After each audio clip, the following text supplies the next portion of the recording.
Oh, dang it was there.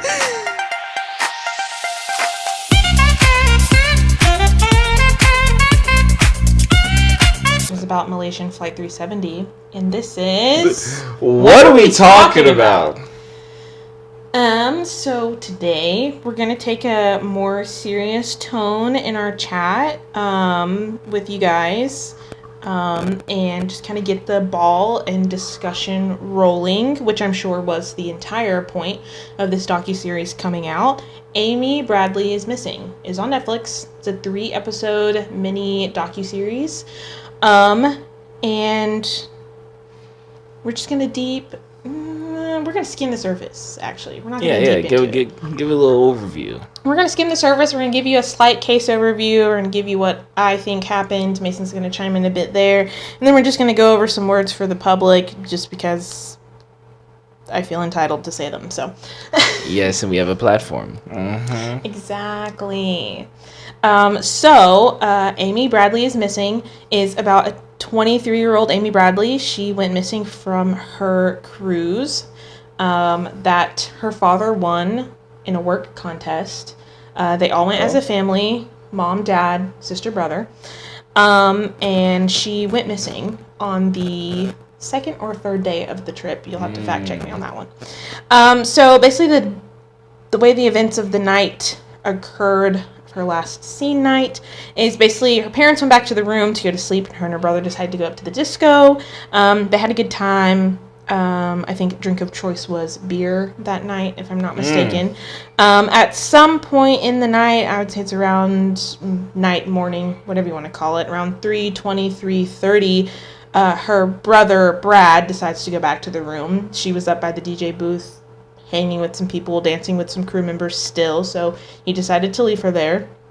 And then about maybe 10, 15 minutes later, she comes back to the room. I think it's clocked at like 3:40-ish time. They decide to have smoke on the balcony. Mm-hmm. They chit-chat, have smoke on the balcony, or whatever. At some point during that chit-chat, Brad decides to come inside and finally go to sleep. He leaves his sister out on the balcony.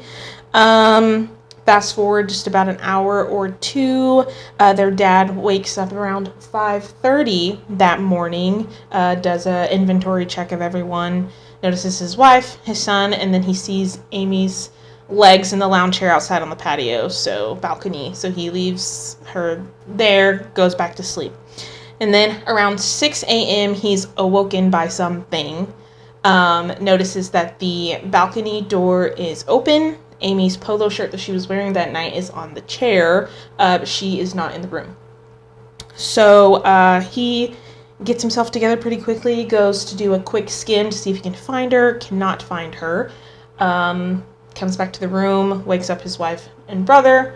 They alert the crew, and the rest of the investigation and search kind of sparks from there. Great overview. That was great. Thank you. Mm-hmm. Thank you. It definitely goes more in depth, for sure. All of my conclusions that I have drawn for what I think happened, are drawn from previous knowledge of the case, because there have been a few different anniversaries that have brought this case up to my timeline. I was an avid true crime YouTube watcher, and ID channel watcher. So there are a couple episodes out there in the universe that are about this case. A lot of people on YouTube have deep dived into it as well. So previous knowledge from watching this doc yesterday, or the day before, one of the two. I know it was this week. Yeah, sometime this week. And then from skimming through the website, amyismissing.com, that is also mentioned in the doc as well. So that's how I drew all of these conclusions. So if you know some undercover stuff that wasn't from there that I don't mention, please don't fight me. So, what I think happened. I think that she was abducted and taken off the ship and sold into sex trafficking.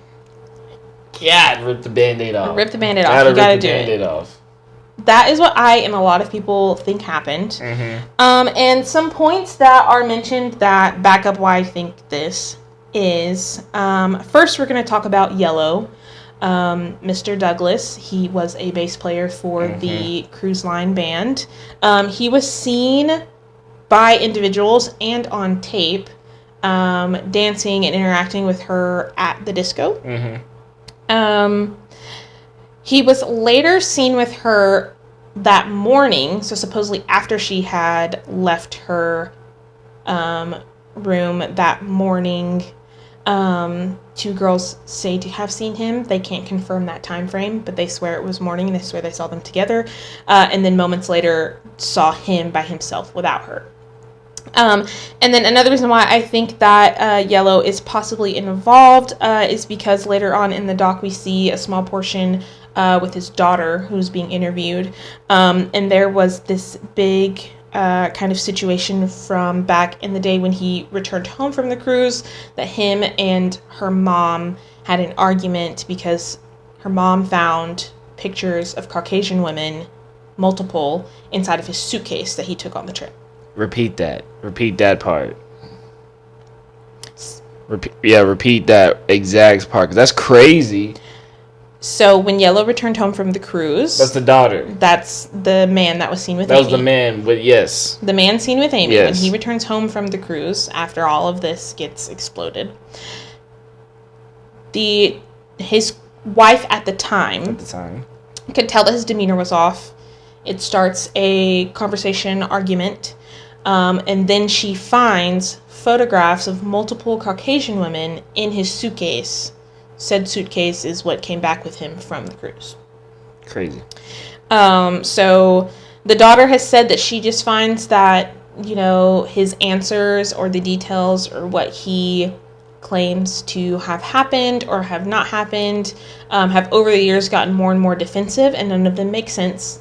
I believe she said something about it being like a puzzle that you don't have all the pieces to, as an analogy that she uses. So that's one of my big things that kind of leads me to think that not only did he have a role in it, but that it had something to do with her being sold and being alive for a time after the ship. To connect to those photos in his suitcase, the wait staff during their fancy dinner night was very attentive to Amy. The family at dinner points out that they would make jokes about, if you need anything, tell them Amy needs it, and they'll bring it faster. And then they were very adamant about taking professional photos of Amy, and then they said of Amy and her boyfriend, referring to Brad, and they were like, whoa, no, that's my brother, and a lot of people have said on social media that as soon as they realized that wasn't a boyfriend, it kind of gave them a further green light that they wanted to target Amy. And so when you take the photos, kind of like on, I'm sure, any cruise or at Six Flags or at Disney World or whatever, there's a kiosk for you to go and buy said photos. Obviously now a lot of that's digital, but back in 1998 when this occurred, obviously there were physical prints and you had to go up to the kiosk and actually purchase them. Well, after dinner when they went to do so, all the pictures of Amy had been purchased already and no one from the family had purchased them. So that was just kind of like an odd tidbit that they noticed. From there, and the kind of like theories and what I believe as well behind that is that someone on the crew purchased them to be able to show to whoever it is that they were in cahoots with or whatever, to be able to pick who they wanted. And then people assume as well that the photos inside of the suitcase were like the discarded women they decided not to take action with or whatever. And then after that, I am also inclined to believe that even if Amy is not alive today, that she was alive for a good chunk of time after she went missing. There are some eyewitness accounts that do pretty much swear up and down that they saw her, that she identified herself by name, that she looked, if not exactly like her, very, very similar. And then, of course, the photos from the website that are very uncannily similar to I've seen them. To what she looked like / looks like. There have been, the FBI forensics people confirm almost 100% that it is her. And then there have just been lots of side-by-sides and even just eyeball IQ of just like Sydney and Mason that they do. I am very inclined to believe that those are her in the photos. What I think is unfortunate is I think that I don't think anybody that has claimed to have seen her is lying. I know that the family has mentioned, and it happens in a lot of cases where like false tips will come in or false testimony, and things of that nature. But the ones that were selected for the documentary and that are included kind of on the website, I don't necessarily think that they're lying, in entirety. I feel like there might be bits and pieces that either have been forgotten, aren't specified enough, or, you know, maybe they embellish it a bit. But I just think it's a big crazy lie to not only continue to tell, but to face the public scrutiny of like lying on something as big as a Netflix TV doc, you know? Yeah. So, yeah. So to sum that up, I don't believe that Amy fell or jumped from the ship. I feel like she was sold. I feel like the crew had a hand in it. Maybe not the entire crew, but enough for it to be done in a discreet enough way for no one to ever have seen her. The sightings, the eyewitnesses, the photographs lead me to believe that she was also alive for a time afterwards as well. Like I said, whether she's alive today or not, I'm not sure. But yeah. Round of applause, people. Oh, That was good. That was honestly a good overview. I feel knowledgeable about it. I don't know if anybody's like me. Like I didn't know about this situation until like literally when she mentioned it about the new documentary series, and I was just like, oh, that's crazy. And like throughout the week, she's been telling me tidbits. I'm just like, this is an interesting story we have right now. Not gonna lie. Yeah. Well, from an outsider looking in, I'll just give, I guess, because I feel like there is some truth in all of the theories. Like, people wouldn't believe these if it wasn't convincing. So I'm just going down my list of the most believable and what I believe in. So I 100% agree with you about, I feel like she was abducted. I feel like she was sold off, and I feel like she's in some type of higher mafia or cartel in some way and just used for, like, I don't know, sex trafficking, whatever they had her do. The reason is because there's too many things that are connected back to the nucleus of it. Whether that's how the crews handled the situation, whether that's how the pictures were found in the guitars situation, and just like the overall time of the whole thing, I feel more in tune than that, and the sightings after that. So I just feel like all of those tying back to her, it makes it more believable. The second one that I have is her getting falling off the side while she was on the balcony. The only reason I say that is you did show me a video of like a gust of wind and stuff coming to the room, and like if you hold the door open or something while the ship is moving, I guess you will tip over or something. But the reason why I put this at number 2 is because, first of all, the family would have heard something. You know what I'm saying? The family would have felt the wind. Somebody shutting the door if it's doing that. And also, it's just the time period. The dad already woke up. She was still there. And now a gust of wind is coming. And then I don't know, you would have heard screaming something. So it's just one of those things where there's too many caveats that could have happened that it doesn't make sense. And and then before you go to your third, I think, though obviously like natural phenomena can happen, I am also inclined to trust what a local has to say. There were 2 locals in particular. I know one was with the Coast Guard. I think another was possibly with the local police. And they were very adamant about with the way that their wind currents, waves, and water currents move in this section of, in the area of scope for search, if she were to have fallen or jumped, something would have come to pass, whether it be her entire body, whether it be a piece of her body, whether it be a piece of her clothing. And they weren't able to find anything at all that would even hint to the fact that she maybe had fell or jumped. So, I mean, like I said, and you said the search team, like, if she did fall up, it would have been swept up eventually. Yeah. You know? Yeah. You can explain that. I don't feel like that's common knowledge. I didn't really know about that until you mentioned it. About the sweeping. Oh, yes. So just how the way that the island's wind currents and water currents moved, with the island that they are at, I believe it was, the name of the island is slipping me. I apologize. But where they were... We'll insert that somewhere. Somehow, maybe. Right here, maybe. Possibly. The way that the currents and everything were moving, like nothing in the area that they were checking that could have fallen, there's no, it would not have brushed up ashore.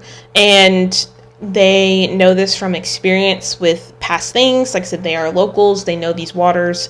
I know you could easily argue that, you know, nature does what it wants to do, and that is valid. That's fair. Yeah. And could that still technically be the possibility of what could happen? Absolutely. Like I said, until it's figured out, like we don't know. It's just with all the rest of the evidence to back it up, plus with their passion behind like how they know the passion behind what they do and how they know what they do, just leads me to believe that she would have turned up if that had happened. So. And before I say this third one, if you know these people personally or you know some insider knowledge, like this isn't, you might know more. But the reason I placed this one at third is just because of the information I got. And that is the family killed her themselves. Through the story, I know that she was battling with some family issues, but like that's an extreme. Like that's an extreme. I didn't see even afterwards the hostility. As you said, the dad and the mom still keep valuable stuff from her each day, and you can physically see the hurt on them. So it's kind of like, that's why I put that at 3. Now I could be wrong. Like I said, y'all be like, well, actually, I get it. But to right now, that's why I'm saying it's number 3, because that's just far-fetched.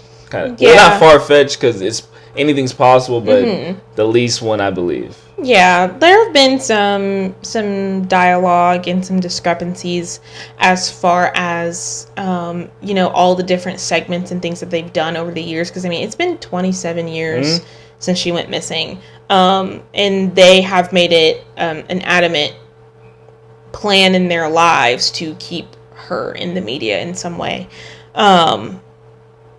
But I know there have been talks and evidence of, you know, stories changing up, locations kind of changing, time of day changing, as far as, you know, how searches went and things of that nature. You could look at it as them forgetting their first lie and getting tangled up, or you could look at it as it's been 27 years and it was traumatic and maybe they remembered it a different way at this time. You honestly never really know. Not that I take that with a grain of salt. It is something that is a bit concerning for sure, and it's definitely never off the table. Because as we know in true crime, the first and most obvious suspect is the closest person to you. Exactly. So I definitely can get that. I just think a lot of the other evidence outweighs that option. For sure. All. Yeah, and that's Mason Smith's official list. Ooh, I was cold with it though. I only knew this for a week, guys. Give me grace. Give me grace. So yeah, with that, that's basically all the thoughts we have on it. We want to hear your guys' thoughts, for sure. Let us know any conspiracies on this case that you think may be true or you think we may not have considered, any evidence you want to bring to light. I think one of the biggest things with this is to just kind of keep it being talked about. for the sake of if she is still alive out there. It's one of those things to continue to, I guess in some way allow her to see how missed she is or by her family, For sure. or, just that people still care enough. If that is the case. I mean, for those that believe that she jumped and she has died and kind of think this is pointless, I mean, the family is holding on to what they have and keeping that hope alive, and it's just a little hard to say. Yeah, I mean, I know for me personally, until I saw a body, I don't think I could give up either. Right. So, it just is what it is. I think we have to remember that behind all of these stories, how, the funny jokes that we can make out of any situation, especially in today's day and age of social media, we do have to remember there are real people behind each of these scenarios that come up, no matter what went into play. And what actually happened. There are real people with real feelings and emotions. And that's not to sympathize with whoever it is if they were to eventually be proven to have done something, but at this point we don't know that. So there's that. Just be kind. We can voice our opinions. I've been battling with this all week. We can voice our opinions without calling someone else stupid for their own opinion. That's okay. It's perfectly fine. Let someone believe what they want to believe until proven otherwise. It's okay. It's okay to share and discuss and agree to disagree. I think conversations are a lot more valuable when you're talking to share information. For sure. And not necessarily to convince someone else to change their mind. Because you may convince them to do that anyways. You never know. You never know. Bro. So... there's that. And then I think last, my biggest point is, see something, say something. Especially today's day and age, it's very easy to get swept up into our own thing, minding our own business, yada yada. But I think one of the biggest things for if Amy was alive for a time after she went missing, there's so many opportunities for someone to have said something sooner to have her be saved or recovered. If that was the case, so my rule of thumb is you would rather say something and it turn out to be nothing than not say something and then see someone's missing poster or a case that they were murdered on the news a week later when you knew that you could have done something. Right. So that's pretty much all I've got. Yeah, this was good. I mean, like we said, this pod is going to be about anything and everything that we find interesting. So let us know if you want another topic. But yeah, that's all I got. Hope you enjoyed this cute little short bonus episode. I don't know if it was short or if it was long. It was kind of medium, maybe. It might be a medium. But if there's anything at all, as always, do you want us to talk about lighthearted, serious? Just let us know. And that's all I've got. All right. Bye, guys. Bye. If you enjoyed this video and want to see more, visit our page and click that bell icon so that you're always notified when we post. Also, don't forget to like and subscribe to the channel. We ain't done talking. We'll see you on the next video.